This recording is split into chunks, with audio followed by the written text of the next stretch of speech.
ગુજરાતમાં વનપ્રેમીઓ માટે ખુશીના સમાચાર છે। રાજ્યમાં લુપ્ત થવાની અણી પર રહેલા વાઘનું ફરી એકવાર પુનરાગમન થયું છે।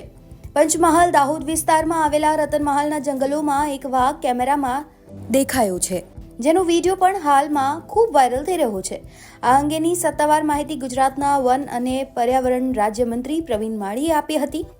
તેમના દાવા મુજબ વન વિભાગ દ્વારા જંગલમાં જુદી જુદી જગ્યાઓએ રાખેલા ઓટોમેટિક કેમેરા ટ્રેપમાં આ વાઘ દેખાયો છે। રતનમહાલનો આ વન વિસ્તાર તેની કુદરતી સુંદરતા માટે જાણીતો છે અને અહીં વાઘનું દેખાવું એ વન્યજીવ संरक्षण માટે મોટી સફળતા ગણી શકાય।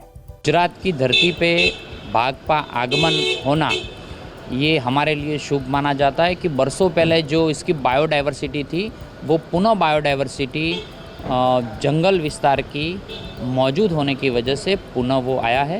उसके हम फॉरेस्ट विभाग ने उसे अच्छी तरह से स्क्रूटनी किया हुआ है और साथ साथ उसे अच्छा वातानुकूलित मिल सके, उसका एटमॉस्फेयर मिल सके, उसके खाने पीने की व्यवस्था जो नेचुरल बायोडाइवर्सिटी है उसके तहत हो सके। उसी तरह टाइगर रिजर्वेशन के तौर पे भी हम देखते हैं कि आने वाले समय में ये ज़्यादा समय यहाँ रहे, इनकी संख्या भी बढ़े।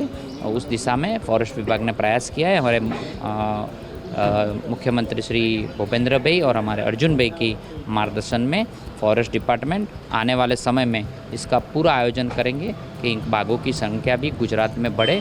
हम गुजरात में बाघ का स्वागत करते हैं।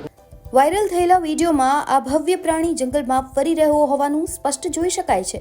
આ દ્રશ્યથી માત્ર વન વિભાગ જ નહીં પરંતુ રાજ્યના તમામ પર્યાવરણ પ્રેમીઓમાં હર્ષની લાગણી છે।